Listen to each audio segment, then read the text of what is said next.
Puji syukur kehadirat Allah dengan mengucapkan Alhamdulillahirabbil alamin, berselawat kepada Nabi dengan mengucapkan Allahumma salli ala Muhammad wa ala ali Muhammad fil alamin innaka Hamidum Majid.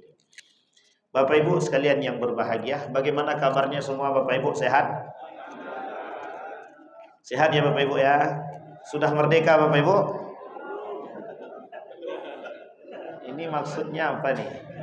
Jangan pancing-pancing malam-malam hari Pak. Baik, kita berharap selalu merdeka Bapak Ibu.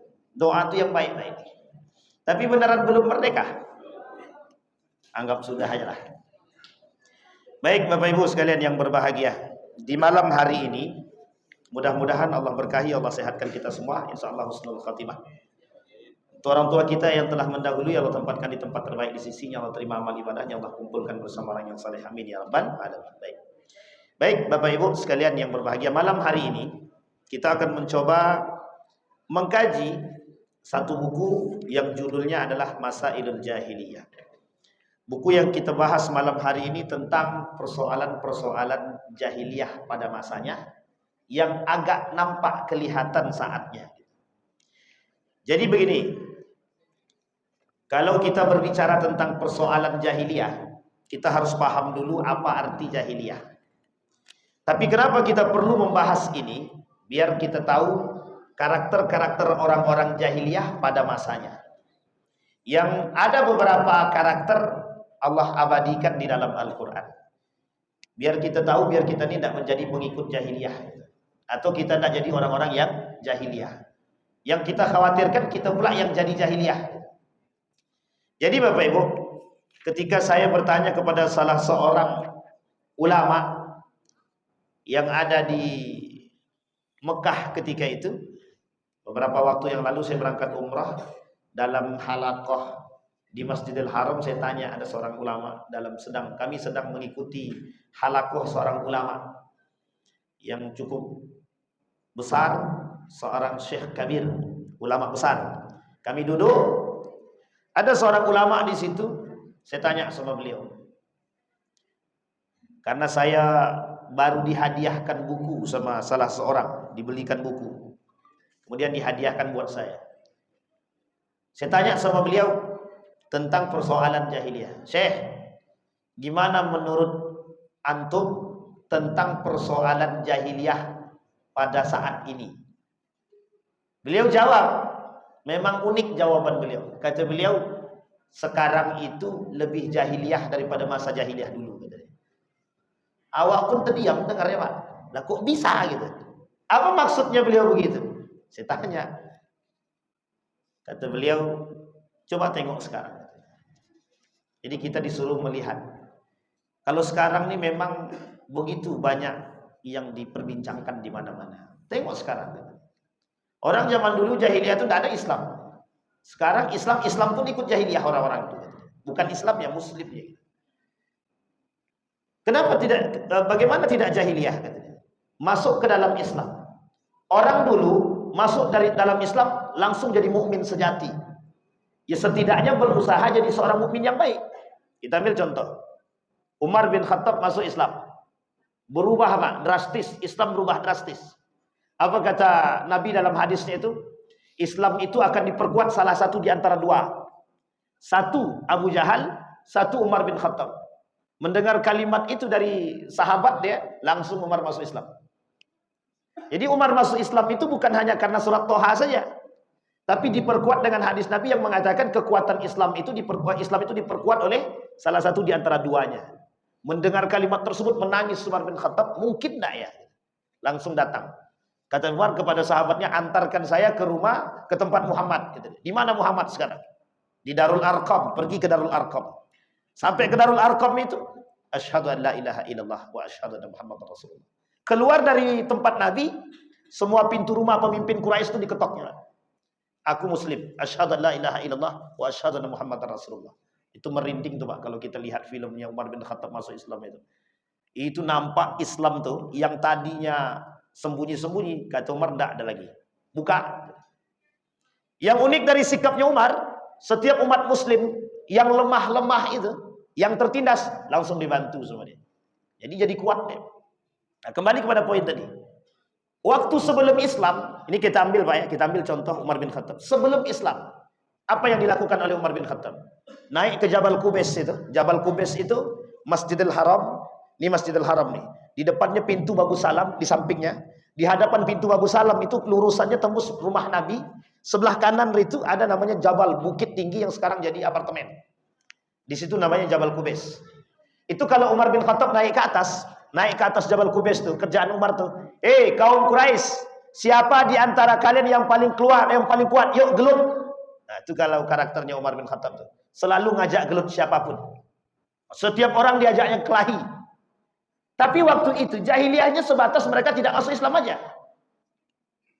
Karena jahiliyah pada saat itu orang-orang yang menolak kebenaran Islam. Sampai pada saatnya Umar masuk Islam, tak lagi dikatakan tidak masuk Islam, tidak jahiliyah. Jadi ketika itu Umar bin Khattab kerjaannya adalah mengajak orang gelut. Di mana ada orang terkuat, di situ ada Umar bin Khattab. Maka julukan Umar itu manusia terkuat, paling kuat gelut. Sehingga orang takut tuh. Kan yang dilakukan Umar begitu. Ketika dengar Nabi Muhammad ini sudah gencar-gencarnya membuat perpecahan di tengah kabilah Quraisy itu, apa kata Umar bin Khattab? Balik ke rumah, ambil pedang, taruhnya di sini. Di tengah jalan ditanya, mau kemana Umar? Mau bunuh Muhammad yang telah memecahkan kaum Quraisy, kata dia. Bukan karena agamanya, tapi karena terpecah belahnya kaum Quraisy. Coba sangarnya Umar bin Khattab waktu itu. Sendiri aja. Sendiri Pak. Yang lain tuh susun strategi, pengen bunuh Nabi, kapan bisa bunuh. Tapi pada Umar enggak. Langsung sikat, kata Umar. Pokoknya eksekusi. Tengah jalan, kata sahabatnya, balik. Mending kau balik ke rumah. Tengok adikmu udah masuk Islam. Kata. Nah ini sejarahnya Umar bin Khattab. Jahiliyah pada masanya. Utsman ibn Affan. Sama. Hanya saja Utsman ibn Affan, Ali bin Abi Thalib, Umar bin Al-Khattab, Abu Bakr Siddiq punya karakter akhlak yang baik. Jadi jahiliyahnya mereka itu takut karena tidak mendengarkan Islam atau menutup kebenaran daripada Islam itu sendiri. Abu Jahal, cerdas apa bodoh? Abu Jahal itu cerdas apa bodoh? Cerdas. Kejahilian mereka apa? Judi, khamar, main perempuan. Judi, khamar, main perempuan. Pesta rakyat, pesta-pesta, memperbudak, cuman itu doang. Sombong, angkuh karena kekayaan. Tapi kalau sekali dermawannya, minta ampun Pak, dermawan banget. Siapapun yang datang, siapapun yang masuk ke rumah Abu Lahab, Abu Jahal, Abu Sufyan, itu mewah banget Pak. Setiap malam, seberapa lama mereka nginap? 3 malam misalkan. Di setiap malamnya mesti ada minum khamarnya, ada judinya. Nah, itu kebiasaannya. Karena waktu itu mereka menghabiskan uang untuk judi, menghabiskan uang untuk khamar, mendatangkan wanita-wanita untuk berjoget di hadapan mereka, itu biasa, tradisi, kebanggaan. Sehingga mohon maaf, sebelum Islam datang, nih ibu jangan tersinggung ya, sebelum Islam datang, perempuan itu tidak ada harganya sama sekali. Sama sekali tidak ada harganya. Apa kata mereka? Perempuan itu ibarat sendal. Kapan kami mau pakai, kami pakai. Enggak, ya sudah kami buang. Coba bayangkan. Sekarang, waktu itu, Islam belum datang. Setelah Islam datang, perempuan mulia sangat. Lah sekarang, mau dimuliakan, justru tak mau dimuliakan. Nah, itu perempuan zaman sekarang. Bayangkan Pak, ini perempuan jahiliyahnya perempuan sekarang. Ya enggak semua, sebagian ya. Zaman dulu, itu kalau Bapak Ibu melihat kerajaan Romawi, wanita-wanitanya itu Pak, bukan Romawi, Roma itu. Pada masanya, itu perempuannya pakai jilbab. Itu untuk membedakan mana bangsawan, mana yang bangsa yang hidup di awan. Enggak ada, yang terakhir itu ya. Mana bangsawan, mana orang biasa. Perbedaannya sederhana. Kalau pakai kerudung, meskipun setengah, itu tandanya dia wanita terhormat, orang bangsawan. Kalau enggak pakai kerudung, itu orang biasa. Lah sekarang, Islam datang, semua pakai kerudung. Terhormat apa tak terhormat? Islam mengajarkan wanita itu terhormat, tutup aurat. Sudah diajarkan jadi wanita terhormat, justru mereka buka. Mereka sendiri yang menghinakan diri mereka sendiri. Coba jahiliyah mana sekarang? Waktu itu Islam belum datang. Sekarang Islam mereka, tapi mereka kembali kepada jahiliyah. Sekarang lebih jahiliyah mana? Maka kata saya tadi, sekarang itu lebih jahiliyah daripada jahiliyah itu sendiri. Orang jahiliyah pada masanya belum kenal Islam. Kenal Islam tapi menutupi diri daripada kebenaran Islam. Orang sekarang masuk Islam tapi justru lebih jahiliyah daripada jahiliyah itu sendiri. Sampai di sini bisa dipahami. Khamar contohnya. Minuman khamar, minuman keras. Zaman dulu, Pak, mereka minuman khamar itu mencari di mana jualannya. Kalau sekarang kan dibuat. Dulu peminum-peminum khamar itu, mereka bertanya sama Nabi. Ini sudah masuk Islam, tapi hukum khamar belum turun. Mereka tanya sama Nabi. Hukum salat turun, hukum khamar belum turun. Kata peminum khamar itu, kami boleh enggak minum. Tapi setelah itu salat. Kata Nabi, la taqrabus shalah wa antum sukara. Jangan kalian dekati salat kalau lagi mabuk. Itu ada sebabnya itu, Pak. Jadi satu ketika ada seorang sahabat Nabi, bukan sahabat Nabi, yang masuk dalam sahabat Nabi karena hidup di zaman Nabi dan bertemu dengan Nabi dan beriman kepada Allah. Itu, Pak, sedang salat tapi sedang mabuk. Sehingga ada ayat Al-Qur'an itu tidak selesai. Salah, Pak. Kata Nabi, la taqrabus shalah, kata Allah, la taqrabus shalah wa antum sukara. Ini sebab turun ayat tadi. Jadi kata sahabat, berarti kami boleh mabuk setelah salat. Coba bayangkan. Ini hukumnya belum keharaman. Jadi kami boleh mabuk sebelum salat atau setelah salat? Nabi tak menjawab, Nabi diam aja. Karena belum ada turun keharaman, Pak. Karena tradisi jahiliyah ketika itu minum khamar biasa. Kita ambil contoh. Bapak Ibu kalau ke Amerika, ke Eropa, enggak usah jauh-jauh ke Eropa aja. Di Eropa itu cara memanaskan badan itu minuman khamar, Pak. Makan daging babi kemudian minuman khamar. Itu panas badan dibuatnya. Sama, Pak, dulu begitu juga. Dulu itu juga begitu di salah satu daerah di tempat kita nih, di Indonesia ini ada. Kebiasaan itu harus minum khamar biar untuk memanaskan badan. Sekarang pertanyaannya, apa hukumnya minum khamar untuk memanaskan badan? Mau haram atau mau kita haramkan atau mau kita halalkan? Hukum khamar itu haram secara mutlak. Khamar, judi, pengharamannya mutlak sampai pada keharaman ainnya sekali, zatnya sekali. Saking haramnya, Pak. Itu turunnya 3 kali tahapan itu. Satu, tidak boleh. Kata Allah, judi sama khamar itu minuman keras itu tidak ada manfaatnya. Kalaupun ada sedikit, lebih besar mudaratnya. Yang kedua, karena dia sholat, kemudian ngelantur ngomongnya. Turun ayat tadi tahapan kedua. Udah jangan kalian dekati sholat kalau kalian lagi mabuk. Yang ketiga, setan, kata Nabi. Kata Allah, rijsun min amal syaitan. Artinya, apa maksudnya rijsun min amal syaitan? Dulu orang jahiliyah, karakternya begitu.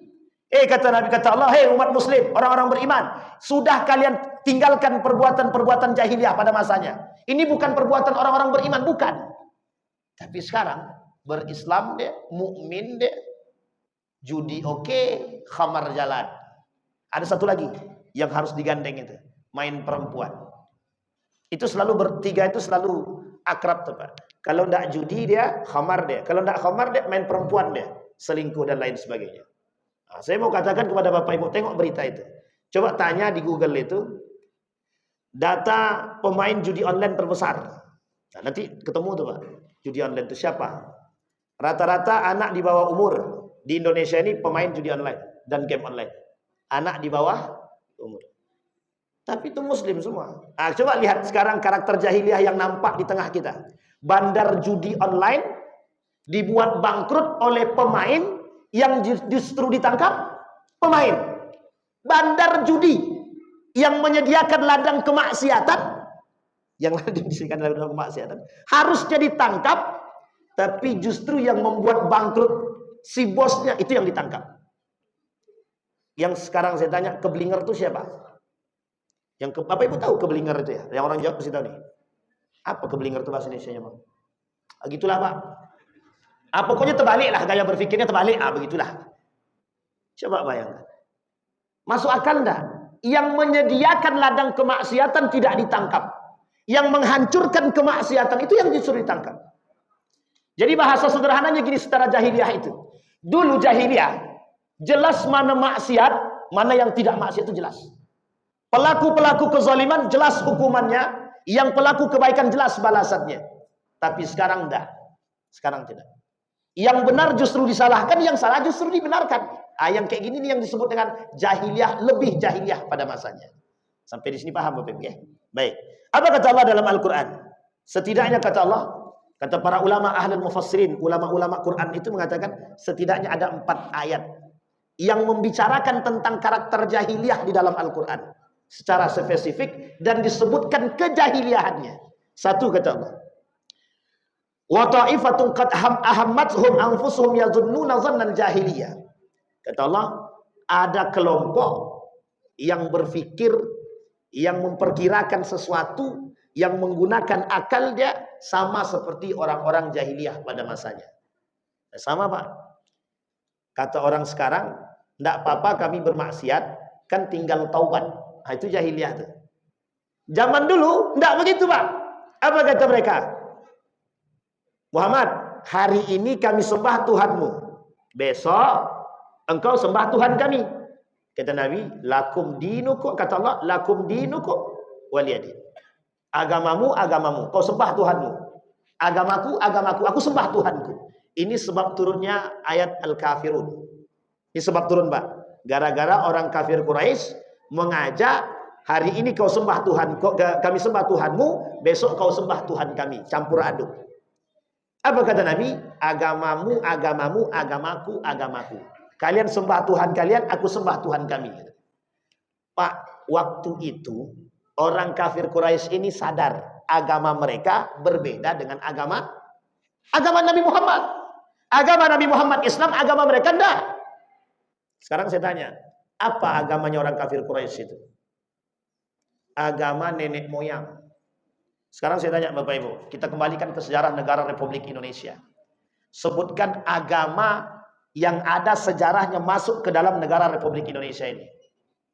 Agama apa yang ada sejarah masuknya, Pak? 1. Apa, Bang? Islam. 2. Apa, Bu? Kristen. Tidak ada, Bu. Hindu.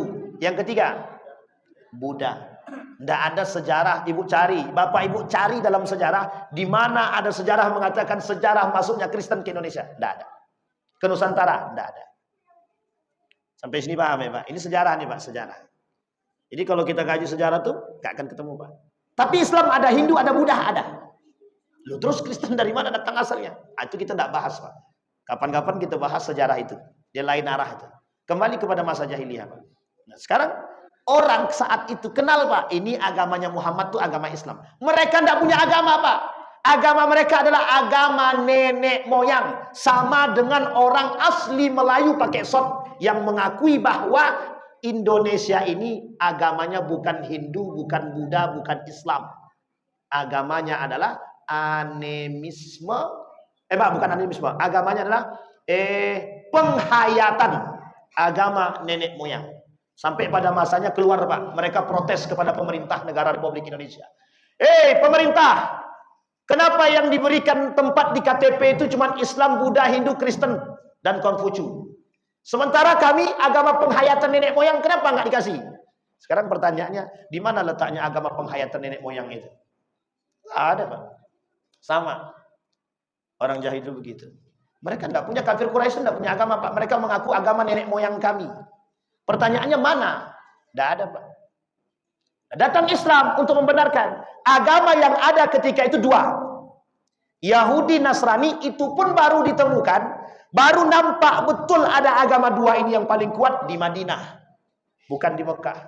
Di Mekah yang paling berkuasa kafir Quraisy, orang kafir Quraisy Pak, yang paling berkuasa. Makanya disebut di situ kafir Quraisy, digandeng orang yang menutupi diri dia daripada kebenaran. Jahiliyahnya mereka disebutkan dalam Al-Quran menutupi diri dari kebenaran. Sekarang saya tanya, ada orang yang sudah membuka diri dia terhadap kebenaran, justru mereka langgar kebenaran tersebut. Lebih jahiliyah daripada. Sampai di sini bisa dipahami.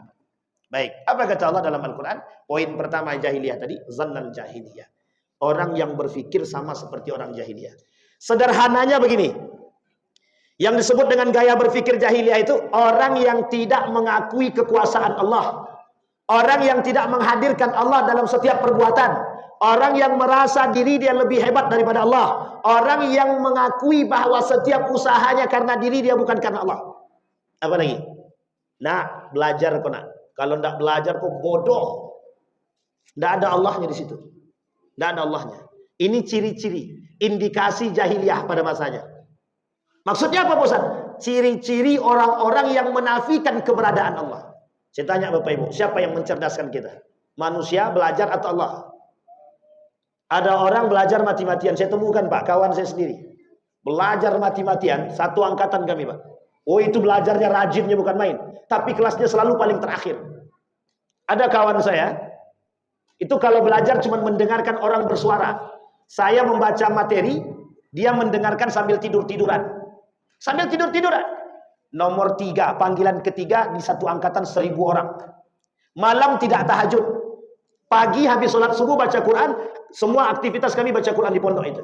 Selesai baca Quran, diambilnya piring, dibawanya buku, tidak pakai tas, dia langsung ke dapur. Sampai ke dapur, dia makan. Habis makan, dia balik langsung ke kelas. Di kelas dia tidur lagi. Kapan dia belajar? Kami pun hampir tidak melihat dia belajar. Nomor 3 Pak, di antara angkatan kami hampir 1000 orang, panggilan ketiga. Coba bayangkan. Oh jenius tuh Ustaz, belum tentu. Bisa jadi dalam tidur dia tidur ayam tapi dia belajar. Itu husnuzonnya begitu. Tapi Bapak Ibu, Allah kata dalam Al-Quran ada namanya ladun. Min ladunka. Yang menyebabkan kata orang ilmu laduni. Saya kesampingkan proses ilmu laduninya. Tapi yang kita maksud campur tangan Allah dalam kecerdasan. Wattaqullaha wa yu'allimukumullah. Ini Pak dalam kitabnya Kaifa Yubarrijul Quran Al-Hayah. Bagaimana seorang mukmin itu memproseskan Al-Quran dalam kehidupannya. Istilah sekarang namanya living by the Quran. Living by the Quran. Hidup dengan Al-Quran. Apa kata dalam kitab tersebut? Apa makna Iqra tadi? Ini sudah dilihatkan Pak, dalam gambarannya sudah dikatakan. Nabi disuruh baca Iqra ma'ana biqari sampai 3 kali. Nabi suruh baca pertama, Nabi tidak bisa. Suruh baca lagi kedua, Nabi tidak bisa. Dibaca lagi yang ketiga, Nabi tidak bisa. Kata malaikat, tenang, tenang, tenang. Ini bahasa kita ya. Tenang, tenang, tenang. Lo pasti bisa baca. Dipeluk sama malaikat Jibril baginda Nabi. Kemudian disampaikan, Iqra bismi rabbikal ladzi khalaq. Coba hadirkan Allah dalam dirimu. Dalam belajar tuh hadirkan Allah. Baca. Apa yang terjadi? Nabi bisa baca Pak. Artinya Nabi katakan, Iqra bismi rabbikal ladzi khalaq. Kata Allah, hadirkan Allah dalam setiap urusan kita mudah Pak. Orang yang menyandarkan diri dia kepada Allah, apapun perbuatannya, berhasil ataupun gagal, dia pasti tahu itu ketentuan Allah. Tapi coba mohon maaf Bapak Ibu. Bapak Ibu dah capek-capek bolak-balik. Ini saya kasih tahu. Bapak Ibu ada keluarga sakit, sedang Bapak Ibu urus ke rumah sakit. Bolak-balik minta berkas, tidak selesai-selesai. Sampai sudah mau selesai, kata perawatnya, masih kurang Pak kakaknya. Setelah masuk kakaknya, maaf Pak kakaknya robek, perbaiki lagi. Setelah diperbaiki, maaf Pak, tanda tangan kakaknya belum ada. Kira-kira sakit hati nggak tuh? Sakit hati nggak tuh? Kalau bisa kita amuk tuh rumah sakit tuh Pak. Tapi coba orang yang mohon maaf, yang menghadirkan Allah dalam diri dia, apa yang dikata? Apa kata mereka? Begitulah ujian yang Allah berikan kepada kita. Sekarang saya tanya, seberapa banyak manusia yang berpikir demikian? Seberapa banyak? Kalau banyak, tidak mungkin main judi dia. Kalau banyak, tidak mungkin korupsi. Kalau banyak, tidak mungkin minum khamar. Rata-rata orang minum khamar ngapain? Orang-orang minum khamar. Pernah Bapak Ibu tanya mengapa mereka minum khamar? Sesekali tanya Pak. Bang, sudah pernah minum khamar? Sudah. Mengapa Abang minum khamar? Coba lihat jawabannya Pak. Rata-rata jawabannya, kami stres Ustaz. Stres. Yang kedua, ikut-ikutan. FOMO. Trending lagi kalimat dia. FOMO. Tahu FOMO Bu? Fear of missing out. Oh, itu bahasa gaulnya itu Bang, bahasa Inggris. Bahasa Indonesianya apa nih? Ikut-ikutan. Nah, itu dia bahasa Indonesianya. Jadi khawatir, FOMO itu khawatir ketinggalan sesuatu yang trending, sesuatu yang viral. Jadi khawatir dia kalau dia tidak tahu. Nah, itulah. Jadi minum khamar pun bisa karena ikut-ikutan. Yang kedua, yang ketiga. Yang ketiga ini yang paling sederhana, Pak. Mengapa mereka minum khamar? Penasaran. Nah, ini kita klasifikasi.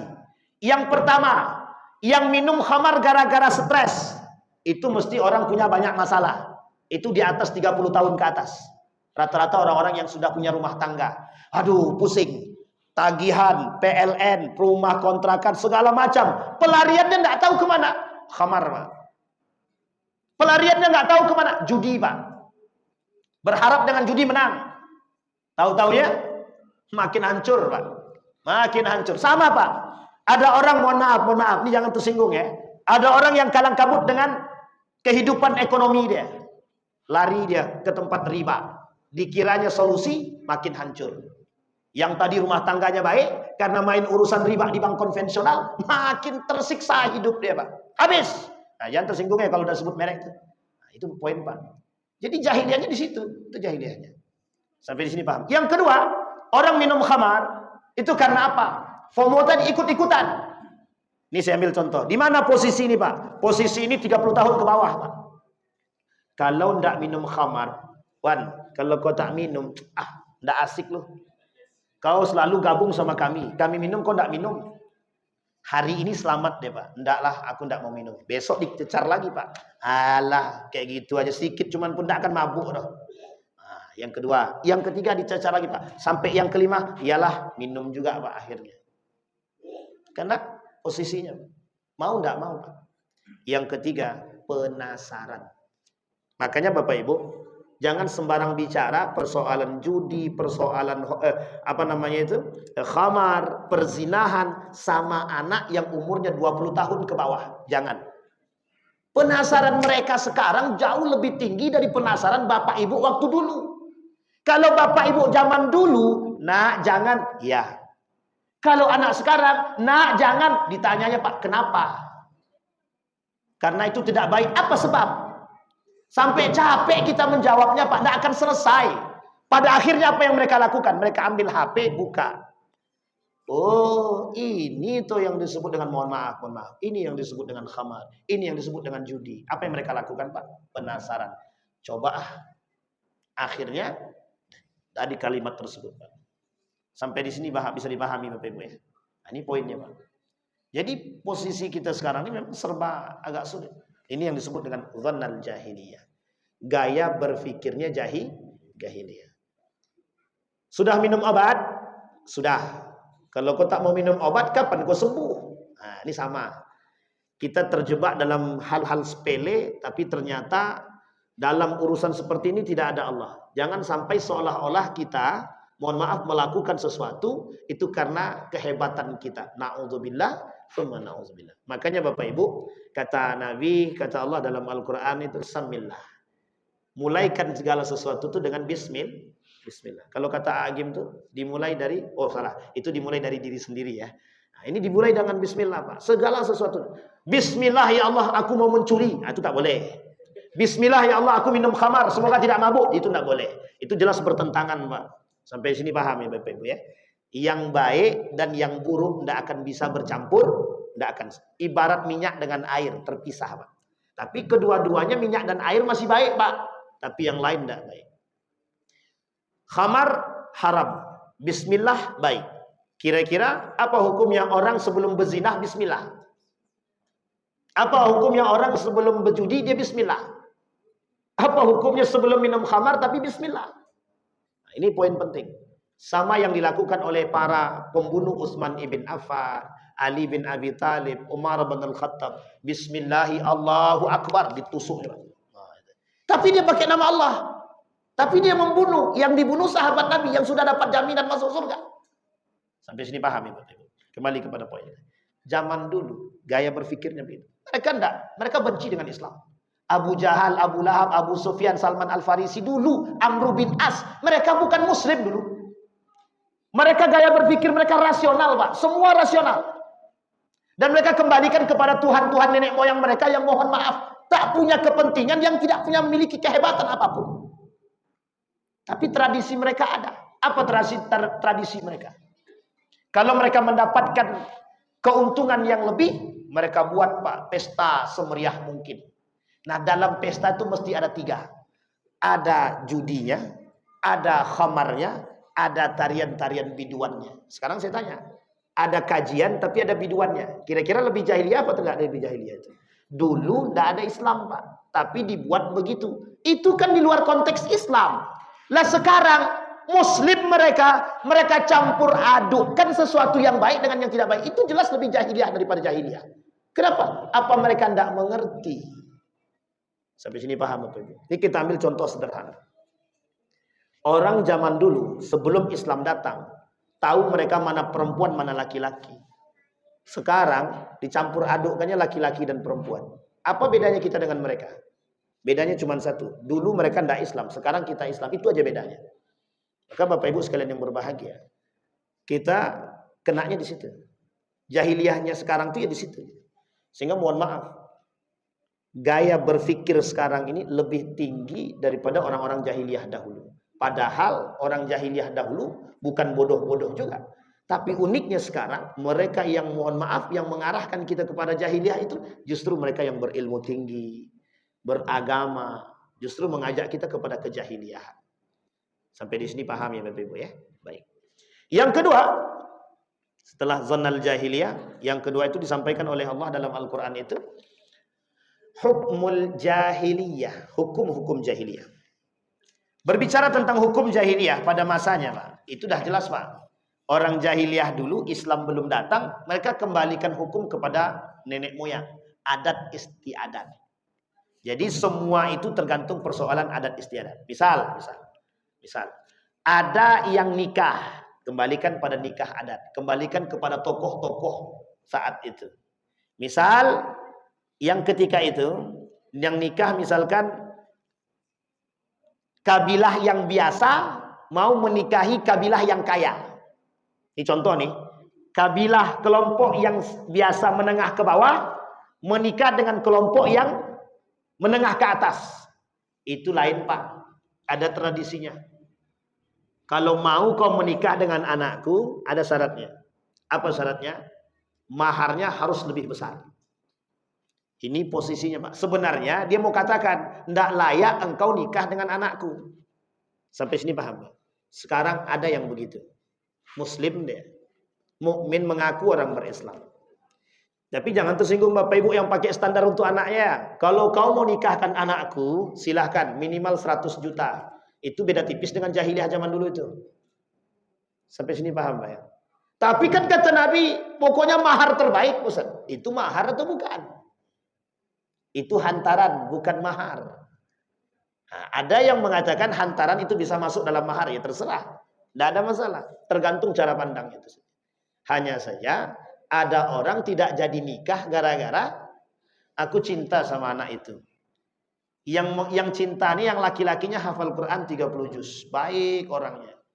Tapi sayang, bapaknya nolak karena minta maharnya 100 juta. Sementara yang ini tadi maunya aku nikah dengan mahar hafalan Quran. Sekarang lebih berharga mana? Hafal Quran apa 100 juta? 100 juta belum tentu mampu mencetak penghafal Quran. Sampai sini paham Pak? 100 juta itu belum tentu mampu mencetak para penghafal Quran. Orang yang hafal Quran dihargai 100 juta itu rendah sangat. Sangat rendah sekali. Sampai sini paham ya Bapak Ibu? Jadi sekarang nih gaya berpikir kita begitu Pak. Sama kayak jahiliyah dulu gitu. Dalam otak dan benak kita ini adalah harta dan kedudukan. Kalau yang datang tuh mohon maaf. Yang datang tuh anak orang kaya, tidak perlu banyak tingkah. Kalau perlu sekarang akad nikahnya. Tapi coba yang datang orang biasa-biasa saja. Banyak betul. Inilah, itulah. Padahal anak dia dah sama-sama suka. Bapak dia bilang, apa kata bapak dia? Kau mau nikahi anakku? Iya. Sudah kerja? Belum. Kau mau kasih makan apa anakku? Coba bayangkan.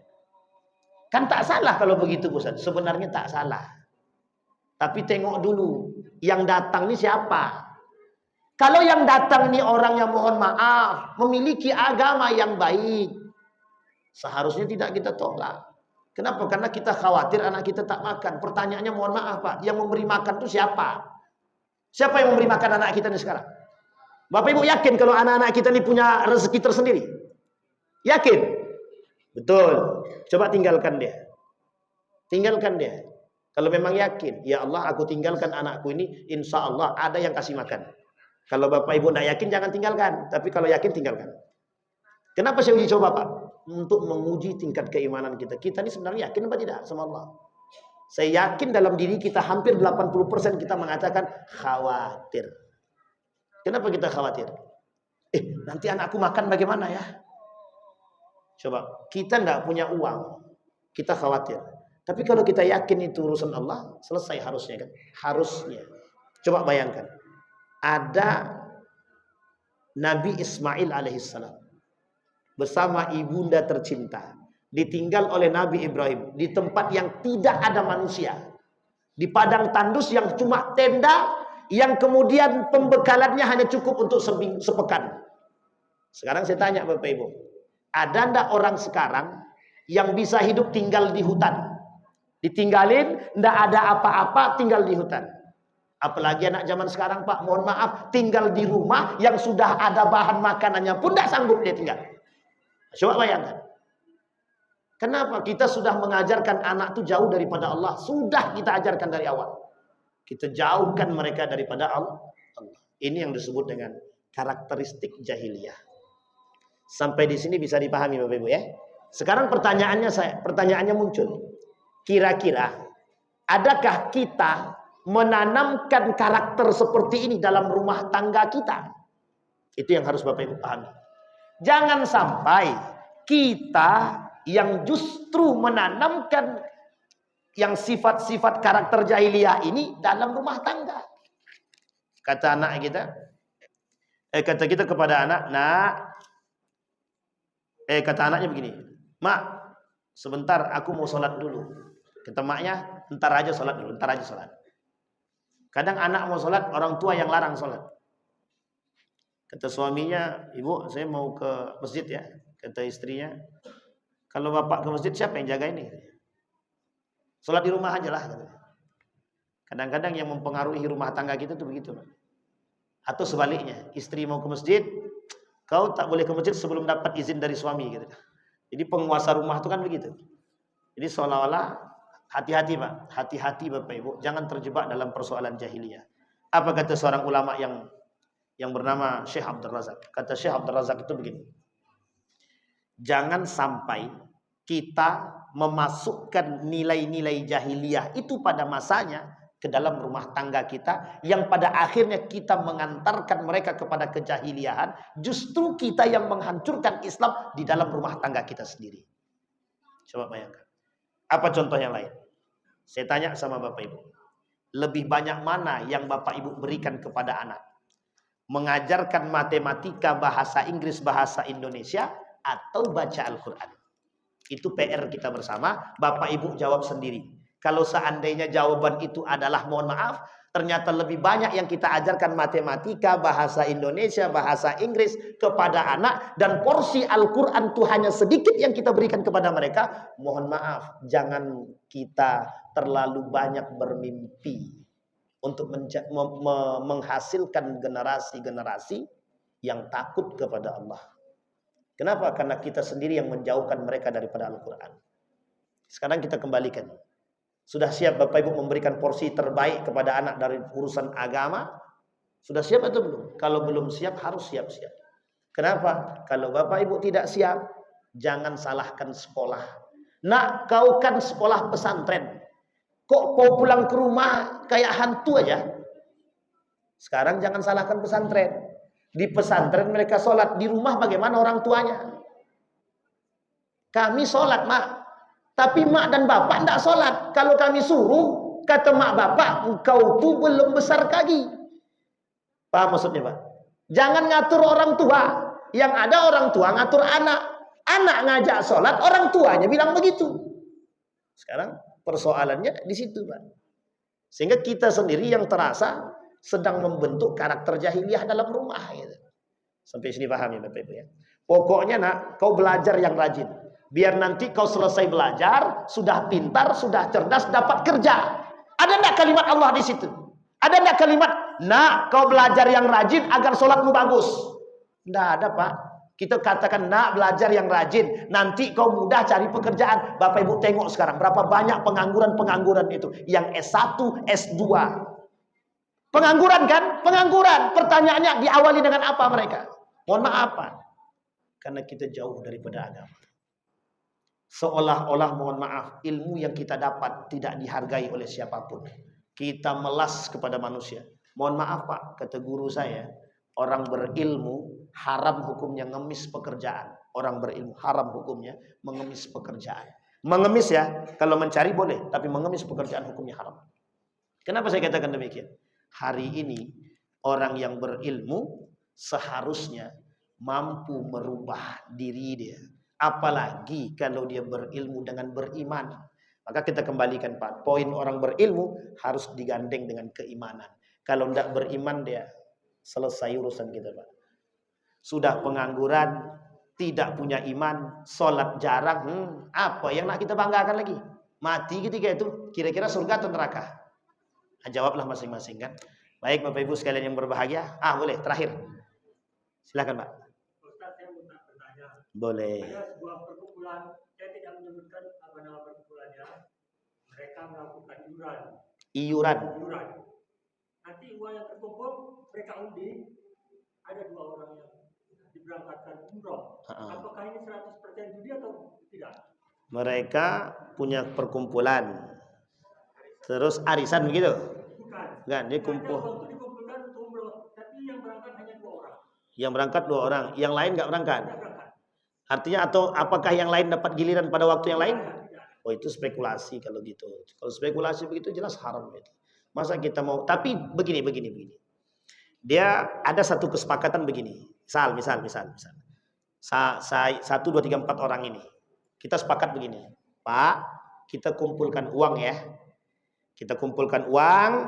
Kita niatkan untuk memberangkatkan orang umrah. Oke Bapak Ibu ya. Ini poinnya. Tapi yang kita berangkatkan adalah orang-orang yang tidak mampu. Misalnya. Ini ada 10 nama yang tidak mampu. Dari 10 yang tidak mampu ini, 4 orang ini hanya mampu mengumrohkan 2 orang. Oke, sampai sini paham ya Pak ya? Sampai sini Pak. Ternyata jatuhlah pilihan itu kepada si A dan si B. Dan disepakati oleh para donatur-donatur ini untuk memberangkatkan. Ini bahasanya bukan judi. Ini disebut dengan donasi. Mungkin tidak yang 10 orang itu bisa berangkat ke depan hari? Mungkin. Selagi mereka masih hidup dan masih punya program yang sama, insya Allah dengan hasil tersebut bisa berangkat lagi. 1. Kalau seperti ini yang dia lakukan, ini hanya sikapnya ta'awun, membantu. Tapi kalau ada perkumpulan, yuk kita semua kumpulkan uang. Nanti siapa di antara kita yang akan berangkat umroh? Kita undi. Ini judi, haram, hukumnya haram. Kenapa? Spekulasinya jelas.